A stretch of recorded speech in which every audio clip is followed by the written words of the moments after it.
Well, hello and welcome to the Genius Zone here on Edge Radio Australia. Absolute pleasure to be here. Well, it's not just because you bring, the sparklies, right? Cheers. Cheers. Welcome to the Genius Zone. Genius. I know that bit. I've got that bit sus. Yeah. But should we call this the Power Hour? I don't know. Yeah, the happy hour where we're celebrating at the happy hour with a glass of champers, something that we don't do during the day. This is true. This is okay after 5, but it's, like they say, it's 5 o'clock somewhere in the world. It is. Look, we could be actually celebrating that we're taking over from Jackie O and Kyle. Oh, you never know, right? That's a death sentence. I don't want it. Trust me. I really don't want it. Hey, great to have you. Of course, it is Terry Messenger. We don't shoot her just for the name, but we're very happy to have you here, our resident Genius Zone genius. We're going to jump into the show today, which is going to be a little bit different to our normal thing. It really is, because we've got a few questions that we're going to ponder to ourselves. We've got an event coming up. I want to talk about that. Yes. A little bit of preparation for that's always fun. But yeah, let's get into it. Let's hit the road running. Okay, so we're doing a workshop that is really designed around getting people to up level in their health, wealth, success and freedom. Yep. And the way that we're going to do this is we're going to do it through neurolinguistics. This is true. Which is NLP, yep. hypnosis, timeline healing. Okay. Just to kind of map out some of the main things.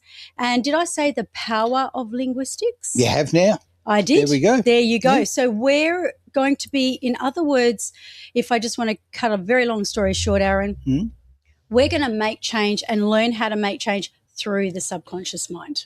Okay, let's face it, the subconscious does a lot of thinking for us, probably does a lot more of the decisions than we verbalise in our lives. So, hey, look, why not use a little life hack here, a bit of NLP and make the most of it, for sure. Yeah. So, okay, so I'm a bit excited about okay, it's this Saturday. We're going to be here. This Saturday. It's live Perth here in Australia. Yeah, and if you aren't in Perth, you can, of course, join us online. So just contact us. Actually, what's the best way to contact you to make that happen? So you can just DM, drop it in the comments here below, guys. DM Aaron or myself. We'll get you a ticket. And look, as far as the ticket's concerned, you don't have to be there live. Some, there'll be a couple of people that will, but mostly in the US, they're sleeping at that time of the day. You're going to get the replay. It's going to be very powerful. It will be actual techniques, modalities. Okay. And we can go through that right now if you like. Let's do it. All right, let's do it. Preface the audience. Okay. Right. So what I thought is, I'm going to ask you some questions, Aaron. Oh, dear. And so rather than you being put on the spot, I want you to think of it in a way that I'm not really talking to you. Who are you talking to? I'm talking to the entire audience, but I'm mostly talking to your subconscious and everybody else's subconscious mind. Watch this go. Yeah. Well, it's just that we're very limited as human beings. Yeah. We are limited, Aaron. I mean, we've only got so much time. And we only have so much of what we're given while we're on the planet Earth. So this is really about rising, as you say, to that part that's controlling our life. That's right. And that's the subconscious. So, so what we do is we look at building a solid foundation. So in the workshop, everyone is going to be set up so that they get their rock solid foundation. We'll be doing some hot seat coaching. It won't be done like that today because we don't have enough time. But what we will do is give you a little bit of a little glimpse into. Is this the Whitman sampler of what's going on the weekend? Okay, why not indeed? As long as it's good, it's good. Oh, we're very lucky here. Yep. Well, look, here at the Edge Radio Australia studios, with several studios, but one out there, we've got a little stage, got a nice little opportunity to sort of stand up there, sit up there, and basically, I don't know, put people in the hot seat if they wish to. The great thing here is, choice, exactly. Big on freedom of choice. Yeah. If people feel that they want to do that, they're very welcome to. If you want to just sit in the back of the room and just chill, you can do that. If you want to watch it online, that's cool. Do you know what usually happens in these workshops? You do have people that come in and some of them want to be incognito. Okay. And I respect that because I'm a little bit that way when I go into, so, you just want want to sort of blend in a little bit. But what happens is as the day goes on, and I'm sure it's just to do with rapport, the part of the brain that expands, people become really fascinated, really curious. They can see what's going on. And the beauty of it is that when someone is on the hot seat and you're, peeling back the layers, Yep. and getting to the bottom of things and then reinstalling and recoding and rewiring, the rest of the class is all benefiting at the same time. I want to give you a little bit of an insight from my point of view. I have been Shrek in the back of the classroom, so to speak, in the back of the room. I've got layers. I'm like an onion. Okay, It's not easy being green. It's really not easy, and the ears. I mean, it's very hard to Q-tip them. But, jeez, we're very strange people. But I've actually gone to a fancy dress, by the way, as Shrek. Oh, Yeah, boy. it wasn't really much of a fancy dress. Unfortunately, I can imagine it. You can imagine it, yeah. There are photos. There is evidence. But from sitting in the back and just being quiet, and actually going in rather skeptical in some respects, and I like that. I like to do that. I found that the further we're in, and the more questions, the more conversations you have with people. I found I just learned so much, and I was drawn in. And what you tend to do is there might be somebody sitting up there who's got a very different story to you. Yes. But human experience has got a lot of crossover. All right. Oh, yeah. So for me, 100%. yeah, watching people's stories, hearing what they've got to say about them, it was great for me. And it actually causes other people to hear what that person's saying and relate to it. True. And there's something about a lot of these workshops that I do where the power of people just coming together, and at first everyone's a little bit cool and standoffish and the usual stuff, and then by the end of the day everybody's really mixing in well, and they're feeling like they've let down a lot of their guards. And I can remember doing a show back in 2017. That class was the class of 2017. We had people who married each other. We had several people who connected and got together as a result of that particular, but that was a whole workshop. Look at that. Hang on, singles, right? Forget about your dating clubs. And I'm not even a dating don't person. Swipe anywhere, okay? Get yourself to an NLP gig. Don't say that. You'll make me enemies. But no, it's about people, becoming vulnerable with each other, really addressing a lot of their problems. And the beauty of it is that they don't have to be talking about, specific content like, the budgerigar had an affair with a rabbit down the road and went off with Mrs. Robinson. And we don't need all of that content. Okay. What we need is the emotional value, because the subconscious mind is operating on frequency. Right, not on literal things in front of you. Yeah, okay. It doesn't care. So in actual fact, the subconscious doesn't know the difference between fantasy and reality, truth and not truth. Come on.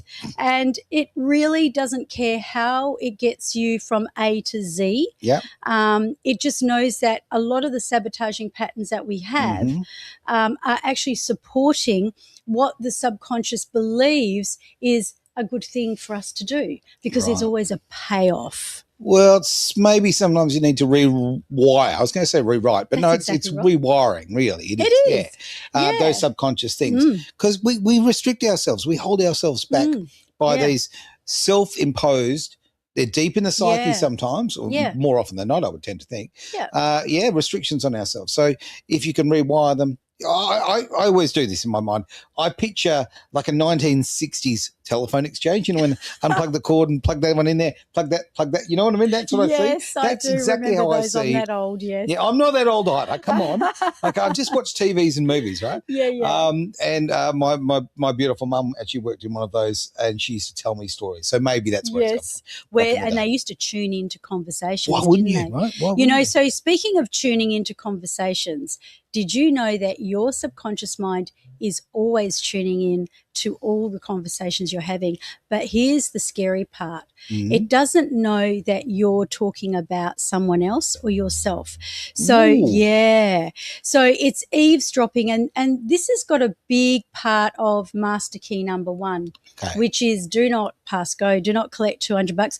I always say this is the most important, because if you haven't got this one, what have you got? It's your health. Yep. It's your health, It is your energy, it is your vitality, and your body keeps the score. So even when you are suffering, a lot of people suffering illness, it is really a lot to do with, it came from originally their thoughts. Okay. And their thoughts that created a lot of the wrong cortisol, the wrong kind of feelings where the immune system and everything really had this reaction. But when we can settle down the nervous system, which I probably really need this today myself. Okay. After everything that's going on in my life. Chill out, Terry. I do Come on. not want to be a Jeez. hypocrite here. So quite often the way this work actually does work is that what you teach and what you give to others is given back to you, like Murphy's Law. So without further ado, can I ask you the first question? Well, yeah, I'll be honest with you, I've had to put cheat sheet information. I've got some questions for you. I'll put up on the screen because I just don't want to forget them. I don't want to miss them. So, but you first, ladies first. Well, look, I want to ask questions because mostly people do not know how to answer these questions as succinctly and clearly and, really with laser focus as would be ideal, because if they did know how to answer it that way, they wouldn't be wanting it. Because, do you see what I'm saying? I totally get what you're saying. Okay, so when I ask you this question, the disclaimer is, Aaron, you are not expected to find the perfect answer right now. Okay. Do I need a lawyer present? I will be your lawyer on behalf of your subconscious mind. Conflict of interest there. But Now listen to this carefully. Yep. If I told you that if you've got a bad habit or you've got a sabotaging pattern, I would actually play the devil's advocate and take the side of your subconscious mind to understand, firstly, the reason behind it. Because there's always a reason. All our behaviour, all of the decisions we make at whatever level, there's always a reason. Okay, we don't do willy-nilly. There's a higher purpose. I'm told. There is a high purpose. So with no further ado, what is, and guys, you can answer this question too. So especially if you're coming to the workshop, this is going to be fabulous because you can start really, I guess your subconscious can start going out and finding the answers for you. So what is your most desired goal right now? So as I say that question again, I don't expect a perfect answer. Okay. What is your most desired goal right now? To bring freedom of speech and justice to as many people as I possibly can. Well, I tell you what, you're pretty close. To be able to say that so succinctly, that is amazing. So in order to, how will you know when you've got that? I've got a personal goal as far as for the justice point of view, and I've got to play the long game on that one. Yeah. How will I know? Look. What will improve? Like, what will be different in your life that literally has up-leveled you? What things will stand out the most? I don't know. It's the level of success that we put upon ourselves. I don't put financial restraints on my success. And when I say that, everybody's got different things. What I'm getting at is I don't want – normally you gauge your success on your bank balance or your house or your car or whatever. I used to live that way. I do not anymore. Health?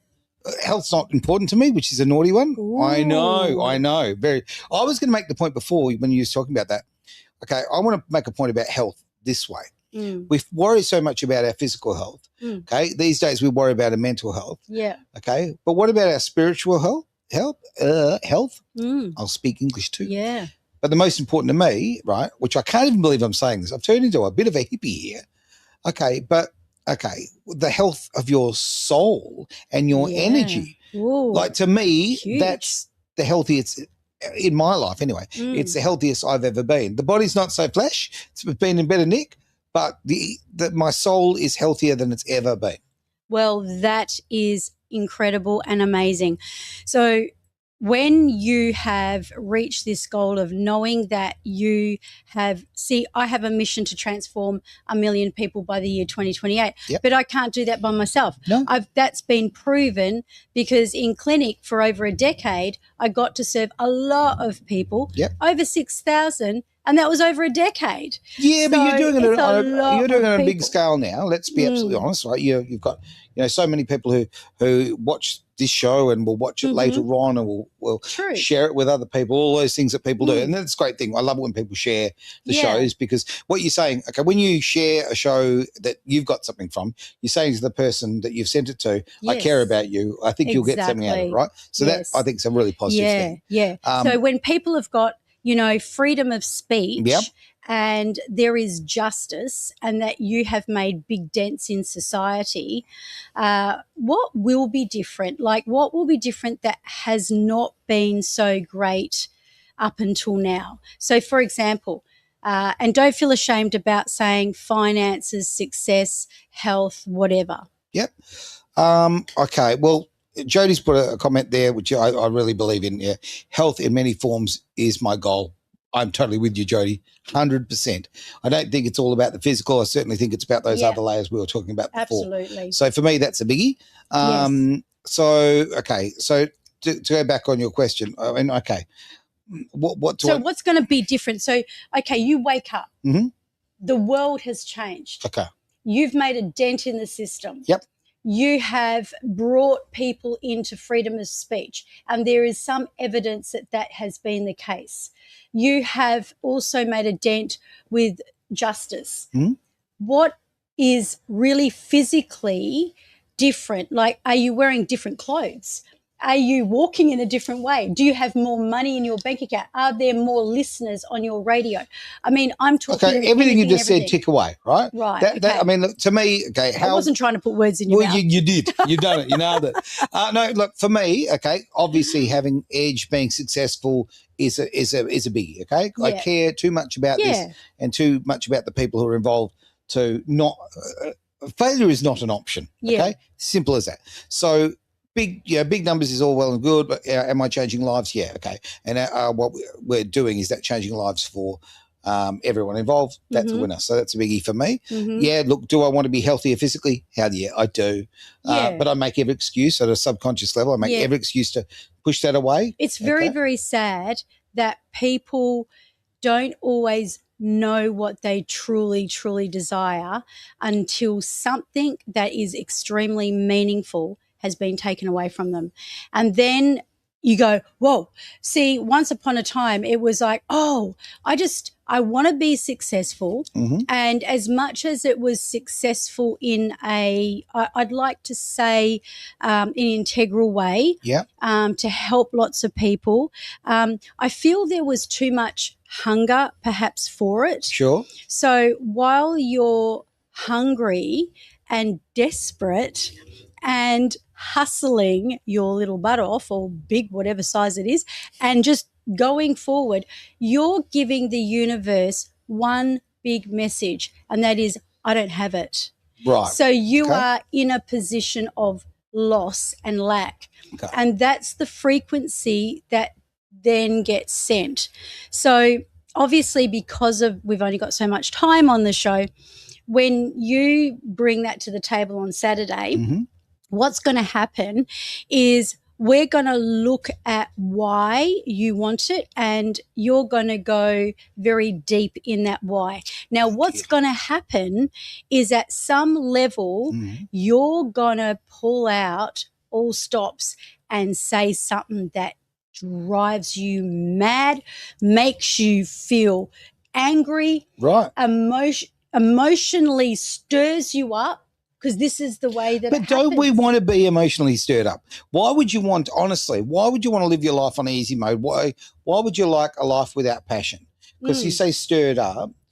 To me, that's passion. Yeah. Right. Whether it be a positive passion, negative passion, it's passion, and I need that stuff. Yeah. Okay. Passion, purpose. Yeah. It's pain to purpose, and so when we get underneath it. And I mean, yours is pretty much a no-brainer, but I shouldn't say that. But there's still a lot of work to be done around that, because you're going to then learn about some of the things that happen to you, because in order for you to want what you desire so much, and we're going to then find that through something that's happened that's truly wounded you. Yep. Right? And there's going to be a big one. And usually people think, oh, there's tons, there's hundreds of them. Yeah, but we've all got one. We've all got one event in our life. It's one topic. Well, topic. It's one theme. It's just a different day and a different person, and it's just repeat. It's like, have you ever had a situation where you've been in a relationship and then it's really bad and it goes pear-shaped, it goes south? Never. All my relationships have just been easy. Next thing, you are talking to your ex with your new partner and recognizing that they've triggered you, or this is where trigger situations happen. So what happens is it's a new day, a new person, a new scenario, but you are repeating the same theme. Yeah, okay. I'll take that. The same theme is what we need to go back to and dissolve, clear, and release. So this comes down to a little thing called identity. All right. And identity is not that little, really. I kind of know what mine is. I'm comfy with mine. Yeah. But you are right. Like, it's an interesting thing. Like, okay, through the conversation we've just been having, I think about the different stages of my life. And there'll be stages of my life where people went like, oh, my God, he's so successful, right? My identity was based on that. Yes. Right? Yes. And the outward appearance of success. Don't get me wrong, I was doing pretty good. But you know was what? I? Knowing you probably. No, but I don't mean you might walk into a club and somebody sees you and goes, yay, it's you, right? And then all of a sudden your identity shifts. It does. You become a rock star in your own mind, okay? You are that person. Legend in my lunchbox. And then you may be in a completely different scenario where you're doing something that is out of your comfort zone, or you are facing an argument or a relationship challenge or something like that. There's a different identity, you see. And we've got we kind of do switch our identities. What I was saying before about the other side of success is the fact that we tend to wrap our identity up in that. Yes. Right? And is it really the thing that makes our soul happy? Don't know. Not sure. See, in my own circumstance, no. Okay. I thought at the time, felt really good at the time, but then life has taught me that maybe the things that are important to me are not stitched up in that identity. Yeah. Have you ever heard of the biblical verse that it's hard to be a prophet in your own hometown? I have heard that. Yeah. Okay. Yeah. So Jesus was that. Okay. Yeah. So the reason that was written is because everybody is familiar with that person. So they know that person from the narrative that has been already indoctrinated into their minds. That's a good point. So, when you are, for example, this is when you are even with people and you may be judging them or preempting what they're going to do before they do it. Now, that's an interesting one. We all do it, right? Of course we do. And it gives us a little bit of, intuition in a lot of ways, but we're not always right. Okay. We're not always right. And in many cases, we will build our belief system on what we know of the history of that person. So what we're doing is, if we were a parent, for example, and we were building that child on the history of them being naughty, them doing this, them doing that, then what we're doing is we're instilling into that child that they are naughty, and then they live up to that. And that's how it is, and it evolves. So this is what this is about. It's about changing the belief system. Okay.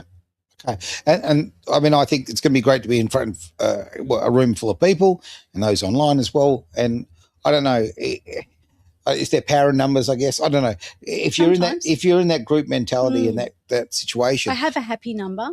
Okay.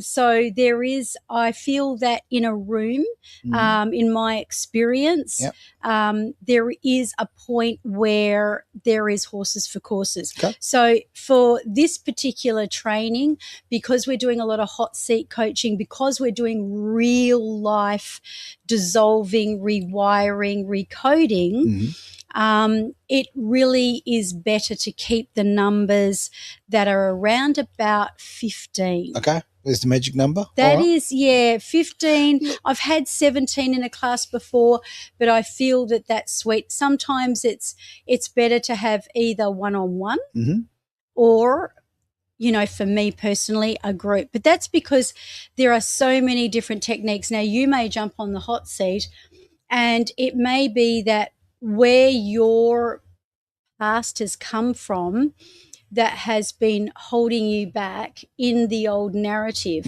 may demand timeline healing. Okay.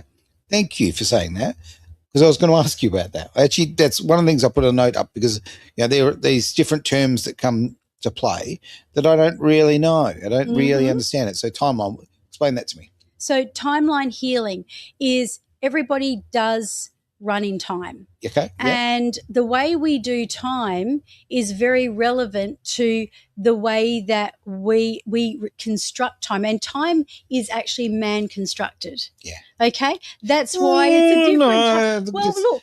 The sun rises. Okay, the sun goes down. The sun goes down. Look, in America, it is now 5 a.m. or 5:30 a.m. in the morning, because it's 5:30 p.m. here. In Eastern Standard Time, they are on a different time again. If they go into daylight savings, it's changed. It's man constructed. That is, we put a number to it. Yeah. And we live inside time, and a lot of people's stress comes from time. Oh, ain't that the truth? Yeah. That is one of the great pressures of things. But okay, the other side, forgetting about the negative, okay? Now, on a timeline point of view, is it a kind of sometimes just a situation of that time heals wounds? I don't believe in that. I really think that's just a fallacy. I believe that, you know, how long's a piece of string?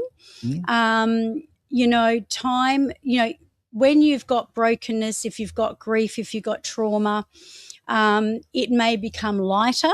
Okay. But it doesn't mean to say that you have to wait until it's the year 2027 before you heal that. Because people with trauma, let's take trauma for example. This is a big one.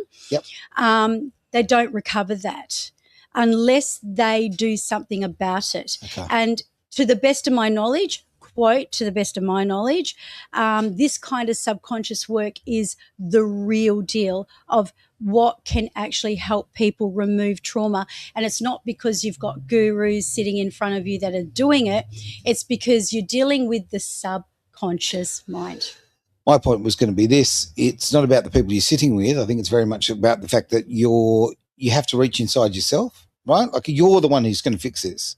Yes. You're responsible for your happiness. You're responsible for your own, you know, growth and repairs. We've got, as I say, you can see some messages coming through. So I've popped some on the screen. I love what Jody has said. It is great universal frequencies of gratitude. Actually, Jody, you are so right, because gratitude is literally the highest frequency. Brings good mental health. That is so, so true. And, you know, it's hard to be grateful and happy and joyous and all those things if you're in a bad mood, or you've got some anger brewing, or some stuff that is really affecting and impacting your life right now. It's heavy. It's just a weight that you're carrying. Yeah. So the whole point of it is the timeline, getting back to your question, allows you to move into outside of time. Okay. It allows you to move outside of time. So I'm going to give you an example, because stories are always the best. So I had a young man who I saw yesterday, and so we needed to change something for him so that he behaved in a different way. Right. So the way his behavior was in a trigger was not what he wanted to continue doing. So what did we do? We looked at, okay, firstly, what is the trigger? Mm-hmm. Where does it come from? Mm. When was maybe the last time he did actually get triggered? Okay. And then we get him to objectively look at it from his higher self and learn from it. Did it work?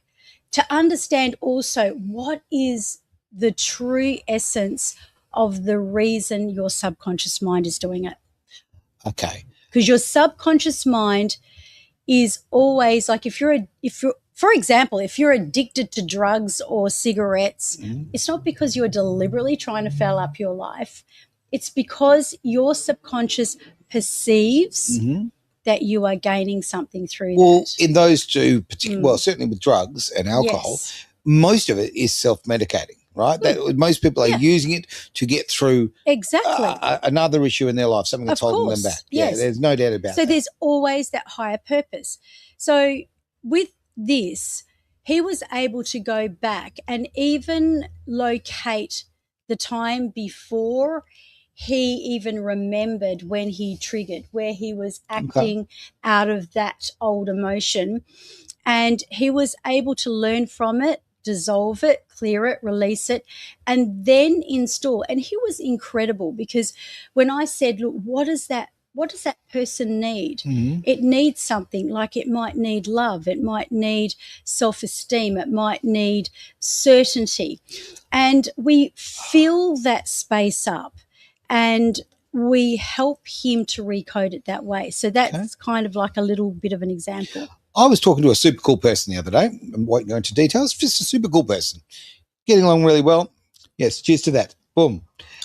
Anyway, she was telling me about this and that in her life, and it became very obvious to me very quickly that essentially the problems in her life were all linked to self-esteem. Right. And you think to yourself, if I'm looking at you and I think you're pretty cool, right? Yeah. You know, other people are obviously looking at you thinking the same sort of thing. What a bloody shame you're not looking at yourself and seeing that. Yeah. Right. And the fact that they hold themselves back so often. Yeah. And this is somebody who is just allowing themselves to live in the program, right? They're not pulling that plug out and plugging it somewhere else. They're letting that program just keep playing and playing and playing of something that happened to them, 30 years ago or whatever, I don't know, long time ago. I say that not as somebody who knows the answers, because I do that. I live in the past all the time. We all do. Yeah, I know. And wouldn't it be great if we could just... Imagine if we had to wake up every morning, Aaron, and go, is there a flaw? Which leg shall I use to get out of bed? So bad. I mean, we are in autopilot. I don't want a life of 50 first dates, okay?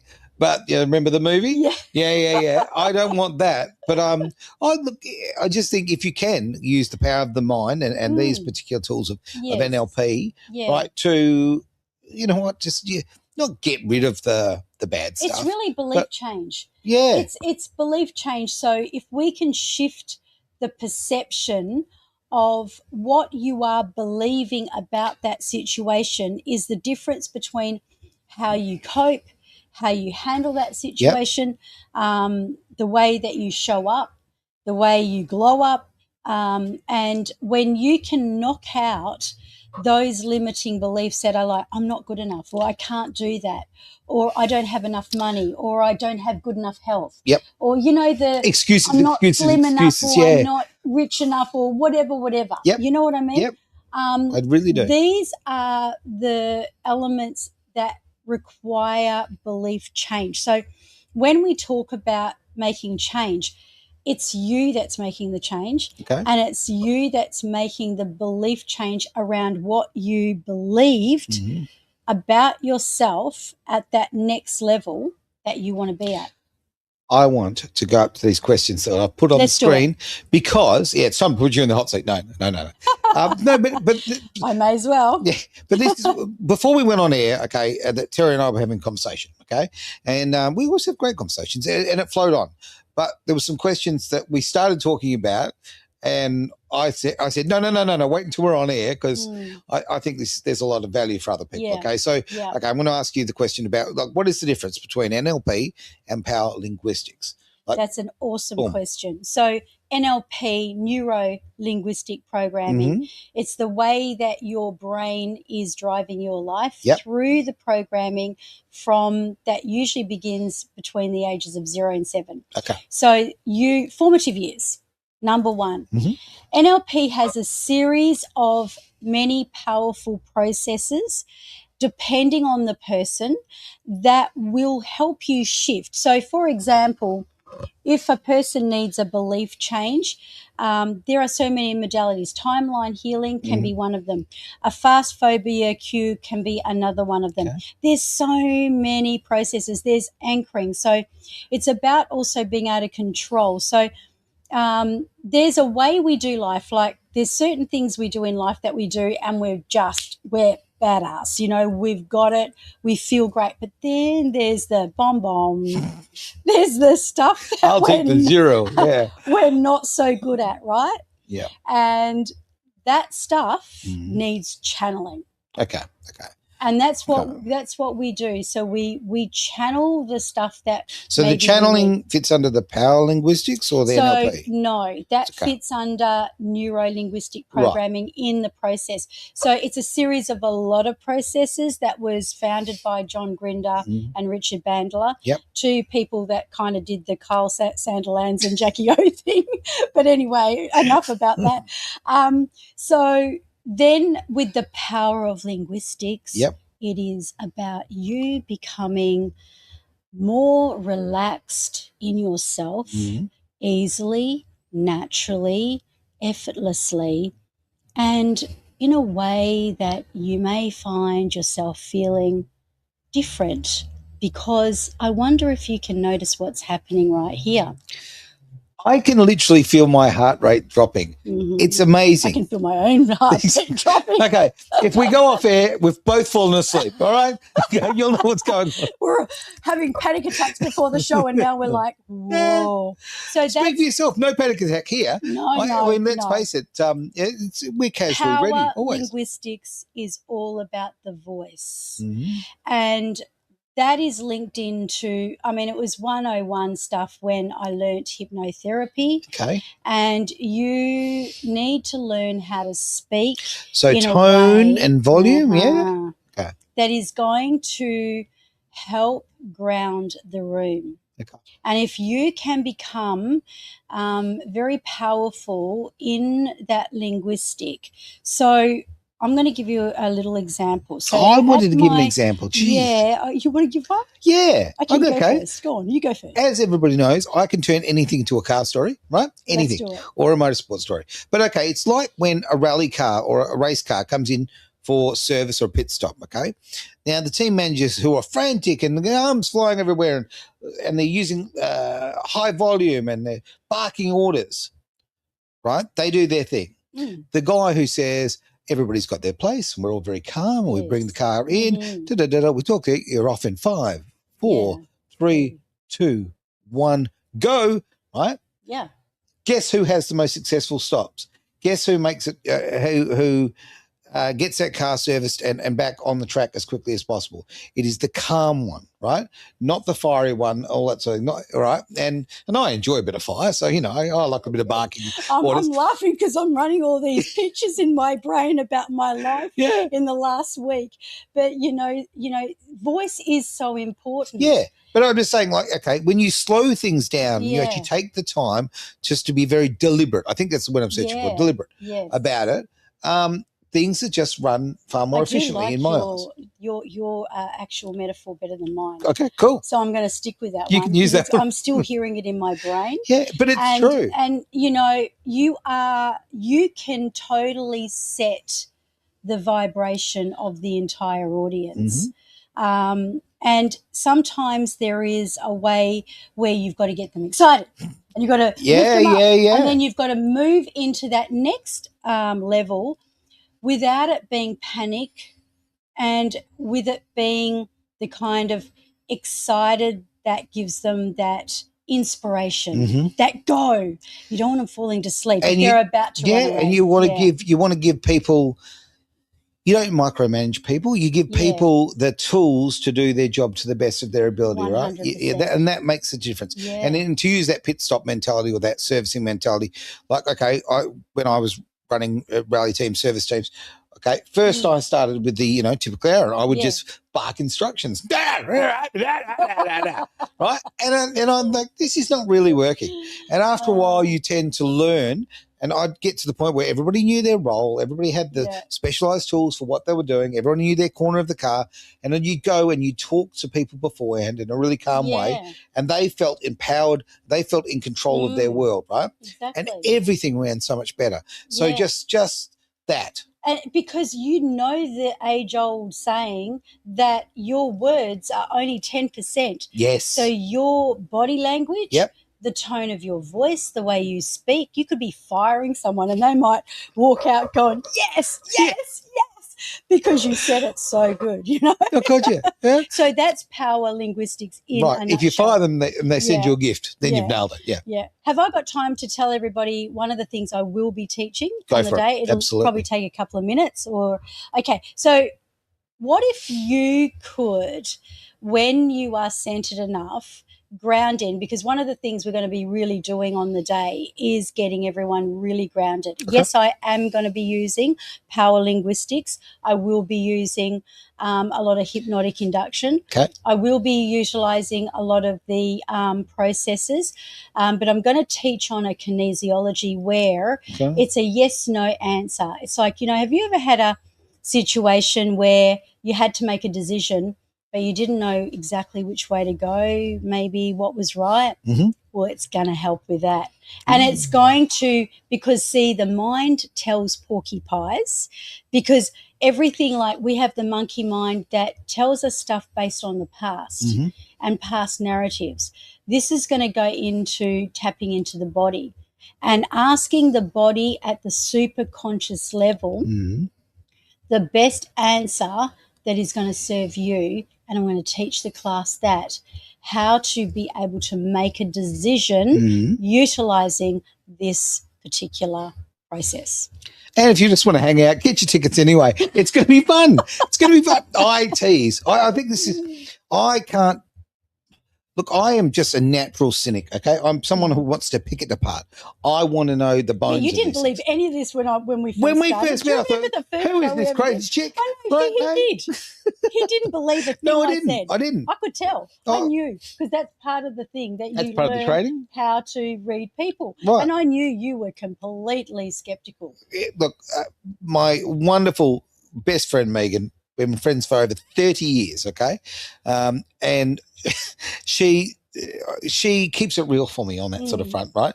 And she's blown away by the fact of how much I've changed as a person, because 30 years ago, right? You know what? If I told you the sky was bloody green, okay, the sky is green, okay, and you couldn't tell me it was blue, right? I was very much like that. I was set in my mind and my ideas, and no flexibility. So the fact that now I walk around and I think about life in a very open way, and I look at everything and I go, I'm going to be cynical, but with an open mind, right? So I'm going to pick it apart. That's nice. Yeah. But like, guess what? I'm prepared to be wrong. And I just, oh my God, it's changed my life. But that is a really intelligent way to be. When people come in and go, Terry, what if I told you I don't really believe in this stuff? I'd say, I'm not going to try and talk you out of it, because you need to make that decision based on what is right for you. Yeah. And how you feel. This is not a manipulation thing, as a lot of people might think it is, especially with hypnosis. My mum always says, can't you change that name? Unfortunately, because there's so much accreditation attached to it, it took me years to decide which school of training I'd go through. Right. But everything that we base stuff on is for the other person to find their greatest decisions for themselves, not about the person sitting on the other side. It becomes about you and your decision. I can put my hand in there very comfortably. Terry's never made me cluck like a chicken. It's been amazing, right? So, Yet. Was that a challenge? I love a challenge. If I can get a sales dealer to cluck like a chicken while he's selling me a car, and a very conservative architecture who is out in the front of my house, trying to be serious, and then clucking like a chicken in front of all the builders, Don't tempt me. And with that bombshell, we'll end the show. Go and do it. I tell you right now, when I get the evidence, I know, I'm going to buy a box of chocolates. I don't know, something like that. Thank you so much for being part of the show. I've really enjoyed today's show. I'm so looking forward to Saturday. If you can be part of it, we would just love to have you. It's great. It's just a great space to be here at Edge Radio Australia. We got just to hang out. And apart from just the social side of things, to learn something about yourself, to improve your life, to go dig deep and okay, there is a much better you inside that you don't even know about. Yeah. And go look for him. Go look for her, okay? Yeah. It'll change your life. Thank you very much for being part of the Genius Zone here at Edge Radio Australia.